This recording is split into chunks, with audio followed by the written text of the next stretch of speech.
இன்னைக்கு நம்ம CBSE science exam 10th ஸ்டாண்டர்ட்ல எப்படி நம்ம நல்ல மார்க்ஸ் ஸ்கோர் பண்ணலாம், இம்பார்ட்டன்ட் கொஸ்டின்ஸ்லாம் எப்படி நம்ம பிராக்டிஸ் பண்ணலாம் அப்படிங்கறது அந்த வீடியோல நம்ம பார்க்க போறோம். இந்த கொஸ்டின்ஸ்லாம் நீங்க பிராக்டிஸ் பண்றதுக்கு படிக்கிறதுக்கு நீங்க நம்ப வேண்டிய ஒரே சோர்ஸ் உங்களோட NCERT சயின்ஸ் புக் தான். அதை நீங்க நல்லா ப்ரிப்பேர் பண்ணீங்கனாலே 85% to 90% ஆன கொஸ்டின்ஸ் ஆன்சர்ஸ் ஈஸியா நீங்க பண்ண முடியும். அண்ட் இது தாண்டி கெமிஸ்ட்ரி பொறுத்த வரைக்கும் நீங்க இம்பார்ட்டன்ஸ் அதிகமா கொடுக்க வேண்டிய சாப்டர்ஸ் என்னென்ன அப்படின்னு பார்த்தோம்னா கார்பன் அண்ட் இட்ஸ் காம்பவுண்ட்ஸும் மெட்டல்ஸ் அண்ட் நான் மெட்டல்ஸும். மெட்டல்ஸ் அண்ட் நான் மெட்டல்ஸ் வந்து கண்டிப்பா ஒரு கேஸ் ஸ்டடி கொஸ்டின் வரும். அதே மாதிரி கார்பன் அண்ட் இட்ஸ் காம்பவுண்ட்ஸ்ல இருந்து கண்டிப்பா ஒரு 5 மார்க் கொஸ்டின் வரும். கார்பன் அண்ட் இட்ஸ் காம்பவுண்ட்ஸை பொறுத்த வரைக்கும் எல்லா ஸ்ட்ரக்சர்ஸும் நீங்க பிராக்டிஸ் பண்ணிக்கணும். அந்த எலக்ட்ரான் டாட் ஸ்ட்ரக்சர்ஸ் இருக்கும் இல்லீங்களா, ஈத்தேனுக்கு மீத்தேனுக்கு அந்த மாதிரி எல்லா ஹைட்ரோ கார்பன்ஸோட ஸ்ட்ரக்சர்ஸ் நீங்க பிராக்டிஸ் பண்ணிக்கணும். பென்சினோட ஸ்ட்ரக்சர்ஸ் இந்த மாதிரி ஸ்ட்ரக்சர்ஸ் எல்லாத்தையுமே நீங்க நல்லா பிராக்டிஸ் பண்ண வேண்டியது இருக்கும்.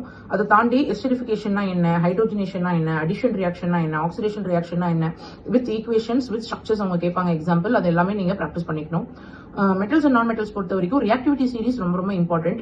அதுல கண்டிப்பா நீங்க அந்த ஆர்டர் நீங்க தெரிஞ்சு வச்சிருக்கணும். அந்த ஆர்டர் தெரிஞ்சு வச்சுக்கிட்டீங்கன்னா தான் உங்களால அதை பேஸ் பண்ணி கேஸ் ஸ்டடி கொஸ்டின்ஸ் ஏதாவது கேட்டாங்கன்னா அது உங்களால ஆன்சர் பண்ண முடியும். அதே மாதிரி அந்த ஓர்ஸ்ல இருந்து எப்படி அந்த மெட்டல்ஸ் எல்லாம் எக்ஸ்ட்ராக்ட் பண்றாங்க அப்படிங்கிற ப்ராசஸ் நீங்க தெரிஞ்சு வச்சுக்கணும்.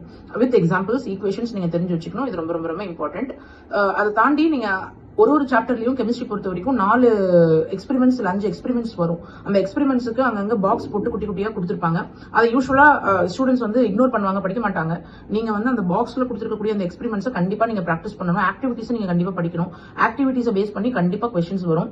அதுல இருந்து தான் அதிகமான கொஸ்டின்ஸே கேட்கறாங்க கெமிஸ்ட்ரி பொறுத்த வரைக்கும். ஃபர்ஸ்ட் சாப்டர் பொறுத்த வரைக்கும் எல்லாமே basic chemical reaction and equations, balancing the chemical ஈக்குவேஷன்ல இருந்து கண்டிப்பா ஒரு கொஸ்டின் வரும். அது நீங்க பேலன்ஸ் பண்றதுக்கு எப்படின்றது நீங்க தெரிஞ்சு வச்சுக்கணும். ஆசிட் அண்ட் பேசிஸ்ல இருந்து சால்ட்ஸ் யூசஸ் இல்லனா வந்து அதோட அப்ளிகேஷன்ஸ் என்னென்ன அப்படிங்கறதெல்லாம் ஏதாவது கேட்பாங்க. நீங்க அதெல்லாம் நீங்க நல்லா பிராக்டிஸ் பண்ணிக்கணும். அடுத்தது pH பேஸ் பண்ணி ஒரு கொஸ்டின் வரும் அதுல இருந்து. சோ இதெல்லாம் தான் கெமிஸ்ட்ரியில நீங்க கவர் பண்ண வேண்டிய இம்பார்ட்டன்ட் டாபிக்ஸ். பிசிக்ஸ் அண்ட் பயாலஜில இதே மாதிரி இம்பார்ட்டன்ட் டாபிக்ஸ் என்னென்ன அப்படிங்கறத நம்ம அடுத்த வீடியோல பார்ப்போம்.